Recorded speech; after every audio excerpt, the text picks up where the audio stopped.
Bonjour à tous.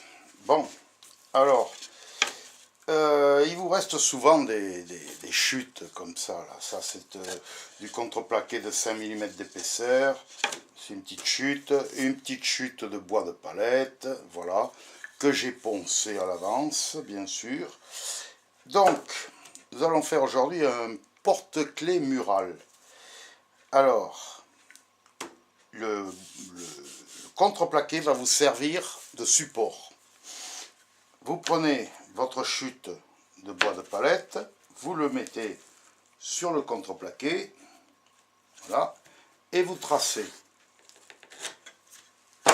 Donc ça vous fait l'emplacement pour poser la chute de bois de palette. Au dos, pour vous repérer, parce qu'on va couper tout ça, pour vous repérer, vous faites des traces au dos. Voilà. En faisant des traces, vous saurez quel morceau va avec quel morceau. Parce que voilà, on va arriver au bout du compte à faire quelque chose comme ça. Voilà, on va être à l'envers, pardon. Là, vous allez arriver à faire quelque chose dans ce genre. C'est-à-dire du bois de palette coupé, collé sur du contreplaqué, voilà, et avec des clous, là j'ai mis des clous rustiques que j'ai retrouvés, vous n'avez plus qu'à le mettre au mur, et ça vous sert de porte-clés, voilà. Ça c'est du bois de palette. Ça c'est des chutes de contreplaqué aussi, un peu plus sophistiquées, un peu plus genre pulse, on va dire, un peu plus, ouais, joli, ça dépend comment, voilà. Et toujours pareil, le contreplaqué au dos pour coller l'ensemble. Alors vous n'avez plus qu'à découper des morceaux, les coller sur votre contreplaqué et ensuite poncer tout ça. Enfin, ça a déjà été poncé, mais reponcer, faire les coins, tout ça, quelque chose de propre et de joli.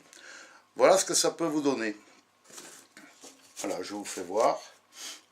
Voilà ce que ça peut vous donner. Bon, vous pouvez faire une variante. Vous pouvez faire une variante en coupant, au lieu de couper bien droit ici, vous pouvez couper de travers également, ça fait un peu pulse. Voilà. Mais pour vous repérer, les morceaux côte à côte, c'est pour ça qu'on fait des traces au dos. Et donc, ensuite, vous pouvez raccorder, grâce à vos traces, retourner le tout et coller l'ensemble à la colle à bois. Vous les peignez ensuite les morceaux un par un. Alors peindre ou teinter à la lasure, c'est ça, c'est comme vous voulez, c'est vous qui voyez. Et voilà. Et bien c'est tout pour aujourd'hui. Je pense que vous avez compris. Si vous avez des questions, n'hésitez pas à en poser. Et je vous répondrai. Merci, au revoir et bonne journée.